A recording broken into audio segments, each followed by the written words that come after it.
സേനയിൻ നായകനെ നീ എനിക്കാശ്രയം, സേനയിൻ നായകനെ നീ എനിക്കാശ്രയം. മായാജലധിയിൽ ഞാൻ ആയാസമോടുഴറി, മായാജലധിയിൽ ഞാൻ ആയാസമോടുഴറി.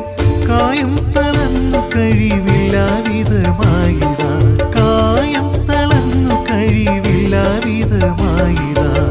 സേനയിൻ നായകനെ നീ എനിക്കാശ്രയം, സേനയിൻ നായകനെ നീ എനിക്കാശ്രയം. ഇപ്പോൾ നാം ശ്രവിച്ചുകൊണ്ടിരിക്കുന്നത് മോർണിംഗ് വോയിസ് എന്ന ആത്മീയ ശുശ്രൂഷയാണ്. ഇന്ന് രൂത്തിന്റെ പുസ്തകത്തിൽ നിന്നും കർത്താവിൻ്റെ ദാസൻ കുഞ്ഞുമോൻ തോട്ടപ്പള്ളി ധ്യാനചിന്തകൾ പങ്കുവയ്ക്കുന്നു. ദൈവനാമത്തിന് മഹത്വമുണ്ടാകട്ടെ. രൂത്തിൻ്റെ പുസ്തകം 1-ാം അധ്യായത്തിൻ്റെ 19 മുതൽ വായിക്കുന്നത് ശ്രദ്ധിച്ചാലും, അങ്ങനെ അവർ രണ്ടുപേരും ബേത്ലഹേം വരെ നടന്നു. അവർ ബേത്ലഹേമിലെത്തിയപ്പോൾ പട്ടണം മുഴുവനും അവരുടെ നിമിത്തം ഇളകി. ഇവൾ നവോമിയോ എന്ന് സ്ത്രീജനം പറഞ്ഞു. അവൾ അവരോട് പറഞ്ഞത്, നവോമി എന്നല്ല, മാറ എന്ന് എന്നെ വിളിപ്പീൻ. സർവശക്തൻ എന്നോട് ഏറ്റവും കയ്പായുള്ളത് പ്രവർത്തിച്ചിരിക്കുന്നു. നിറഞ്ഞവളായി ഞാൻ പോയി, ഒഴിഞ്ഞവളായി യഹോവ എന്നെ മടക്കി വരുത്തിയിരിക്കുന്നു. യഹോവ എനിക്ക് വിരോധമായി സാക്ഷീകരിക്കുകയും സർവശക്തൻ എന്നെ ദുഃഖിപ്പിക്കുകയും ചെയ്തിരിക്കെ നിങ്ങൾ എന്നെ നവോമി എന്ന് വിളിക്കുന്നത് എന്ത്? ഇങ്ങനെ നവോമി മോവാബ് ദേശത്ത് നിന്ന് കൂടെ പോന്ന മരുമകൾ രൂത്ത് എന്ന മോവാബ്യ സ്ത്രീയുമായി മടങ്ങി വന്നു. അവർ യവക്കൊയ്ത്തിൻ്റെ ആരംഭത്തിൽ ബേത്ലഹേമിൽ എത്തി. നവോമി ബേത്ലഹേമിൽ എത്തിയപ്പോൾ ആ പട്ടണം മുഴുവൻ ഇളകാൻ കാരണം അവർ രാജകുടുംബക്കാരാണ്. വളരെ പ്രതാപത്തോടുകൂടെ ജീവിച്ചവരാണ്. പക്ഷേ ഇപ്പോൾ ഒരു പ്രതാപവും ഇല്ലാതെ ഒഴിഞ്ഞ കൈകളോടെ മടങ്ങി വന്നിരിക്കുകയാണ്. 4 പേരാണ് പോയത്. അതിൽ ഭർത്താവും 2 മക്കളും മരിച്ചു. അവൾ മാത്രം ശേഷിച്ചു. കൂടെ ഉള്ളത് ഒരു മോവാബിയ സ്ത്രീയാണ്. നവോമിയോ എന്ന ആശ്ചര്യത്തോടെ ചോദിക്കാൻ കാരണം, നവോമിയുടെ ശരീരപ്രകൃതി മാറിയിരിക്കാം, വളരെ ക്ഷീണിച്ചിരിക്കാം, വസ്ത്രധാരണവും വളരെ ദാരിദ്ര്യത്തെ കാണിക്കുന്നതായിരിക്കാം. നവോമി പറയുകയാണ്, എന്നെ നവോമി എന്ന് വിളിക്കരുത്, യഹോവയുടെ ആനന്ദം എന്നാണ് നവോമി എന്ന പേരിൻ്റെ അർത്ഥം. നിങ്ങളെന്നെ മാറ, കയ്പ് എന്ന് വിളിക്കുക. അതിന് കാരണം അവൾ പറയുന്നത്, സർവശക്തൻ എന്നോട് കയ്പായുള്ളത് പ്രവർത്തിച്ചിരിക്കുന്നു. യഹോവ എന്നെ ഒഴിഞ്ഞവളായി മടക്കി വരുത്തിയിരിക്കുന്നു. യഹോവ എനിക്ക് വിരോധമായി സാക്ഷീകരിച്ചിരിക്കുന്നു. സർവശക്തൻ എന്നെ ദുഃഖിപ്പിച്ചിരിക്കുന്നു. ഇവിടെ വളരെ രസകരമായൊരു കാര്യം,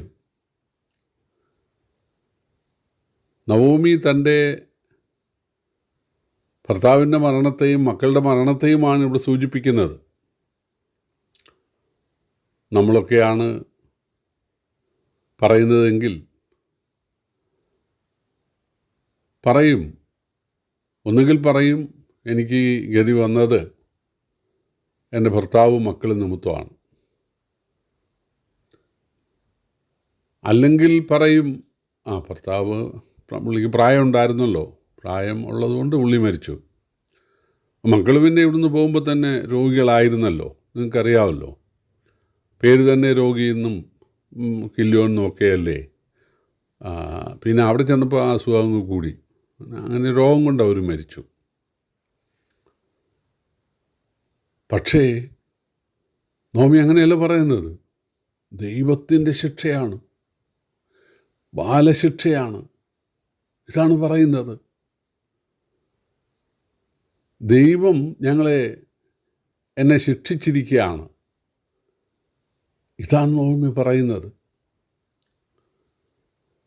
ഇത് മരുമകൾ കേൾക്കുന്നതിൽ അവൾക്ക് ഒരു മടിയില്ല. കാരണം മരുമകളോട് മോവാബ് ദേശത്ത് വെച്ച് അവളിത് പറഞ്ഞിട്ടുണ്ട്. യഹോവ ശിക്ഷിക്കുന്നവനാണ്, യഹോവ സത്യദൈവമാണ്, ശിക്ഷിക്കാനും രക്ഷിക്കാനും അധികാരമുള്ളവനാണ് എന്ന് പറഞ്ഞിട്ടുണ്ട്. അതുകൊണ്ട് മരുമകൾ കേൾക്കുന്നതിൽ അവൾക്കൊരു ബുദ്ധിമുട്ടുമില്ല. അടുത്തതായിട്ട് ദൈവം ശിക്ഷിച്ചിരിക്കുകയാണെന്ന് ചർച്ചക്കാരോട്, അയൽക്കാരോട് അല്ലെങ്കിൽ ബേത്ലഹേംകാരോട് പറയുന്നതിന് നവോമിക്കൊരു മടിയുമില്ല. കാരണം ദൈവം ശിക്ഷിച്ച ഒരാളെ ആരെങ്കിലും സഹായിക്കുമോ? ഇത് സ്വാഭാവിക മരണമാണ്. പ്രായമായതിൻ്റെയും രോഗമായതിൻ്റെയും ഒക്കെ മരണത്താലാണ് ഇത് സംഭവിച്ചിരിക്കുന്നത്. ഞങ്ങൾ പിന്നെ ചികിത്സ ചെയ്തു, അതുകൊണ്ട് പൈസയൊക്കെ തീർന്നു എന്നൊക്കെ പറഞ്ഞാൽ ഒരു സഹതാപം ആളുകളുടെ ഉണ്ടാകും. നവോമി ആ സഹതാപം ആഗ്രഹിക്കുന്നില്ല. അതാണ്. എന്ന് മാത്രമല്ല, ദൈവം ഞങ്ങളെ ശിക്ഷിച്ചിരിക്കുകയാണ് എന്ന് പറയുന്നത് കേട്ട് ആളുകൾ, ദൈവം ശിക്ഷിച്ച ആളുകളല്ലേ, നമ്മളെന്തിനാ സഹായിക്കുന്നത് എന്ന് വിചാരിച്ച് ആളുകൾ സഹായിക്കാതിരിക്കാൻ സാധ്യതയുണ്ട്. വേണ്ട, സഹായിക്കേണ്ട. മറ്റൊരു കാര്യം, നവോമി കൂട്ടിക്കൊണ്ടുവന്ന ഈ യുവതി തൻ്റെ മകൻ്റെ ഭാര്യയാണ്, അവൾ മോവാബ്യ സ്ത്രീയാണ് എന്ന് പറയുന്നതിന് അവൾക്ക് ഒരു മടിയുമില്ല. നവോമി അവരോട് പറഞ്ഞില്ല ഇത് മോവാബ്യ സ്ത്രീയാണെങ്കിലും അവൾ യഹോവയെ രക്ഷകനായി സ്വീകരിച്ച ആളാണെന്നൊന്നും പറയുന്നില്ല. അങ്ങനെയുള്ള സഹതാപം പിടിച്ചു പറ്റാൻ വേണ്ടിയുള്ള ഒരു കാര്യവും നവോമി പറയുന്നില്ല. എന്താണ് കാരണം? നവോമി ദൈവത്തെങ്കിലേക്ക് മടങ്ങി വന്നിരിക്കുകയാണ്. മുടിയനായ പുത്രൻ മടങ്ങി വന്നത് ചേട്ടൻ്റെ അടുത്തേക്കല്ല, അപ്പൻ്റെ അടുത്തേക്കാണ്. ചേട്ടാ, ഞാൻ നിന്നോട് സ്വർഗത്തോടും പാപം ചെയ്തു എന്നല്ല അവൻ പറഞ്ഞത്. അപ്പാ, ഞാൻ സ്വർഗത്തോടും നിന്നോട് പാപം ചെയ്തു എന്നാണ്. അപ്പൻ്റെ അടുത്തേക്കാണ് മുടിയനായ പുത്രൻ വന്നത്. അപ്പോസ്തലപ്രവൃത്തി 20-ാം അധ്യായത്തിൽ മാനസാന്തരത്തെക്കുറിച്ച് വായിക്കുന്നത് ദൈവത്തിങ്കിലേക്കുള്ള മാനസാന്തരം എന്നാണ്.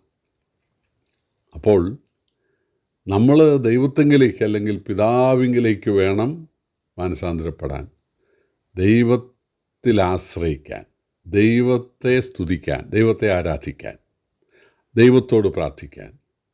അതിനാണ് നമ്മൾ ദൈവഭാഗത്തേക്ക് വരേണ്ടത്. നിർഭാഗ്യവശാൽ ഈ കാലത്ത് ചേട്ടന്മാരുടെ അടുത്തേക്ക് വരുന്ന ആളുകൾ എന്തെങ്കിലുമൊക്കെ സഹായം ചേട്ടന്മാരിൽ നിന്ന് ഉണ്ടാകും എന്ന് വിചാരിച്ചു വരുന്ന ആളുകളുണ്ട്. മുടിയനായ പുത്രൻ ചേട്ടൻ്റെ അടുത്തേക്കല്ല വന്നത്, അപ്പൻ്റെ അടുത്തേക്കാണ്. അതുപോലെ നവോമി വന്നത് യഹോവയുടെ അടുത്തേക്കാണ്. യഹോവ ശിക്ഷിച്ചു, ആ ശിക്ഷിച്ച ദൈവത്തെ അവൾ കെട്ടിപ്പിടിച്ചിരിക്കുകയാണ്.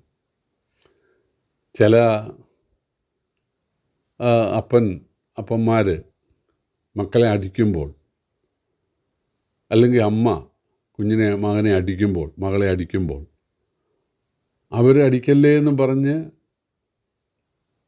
വിട്ടോടിപ്പോവുകയല്ല, കെട്ടിപ്പിടിക്കുകയാണ്.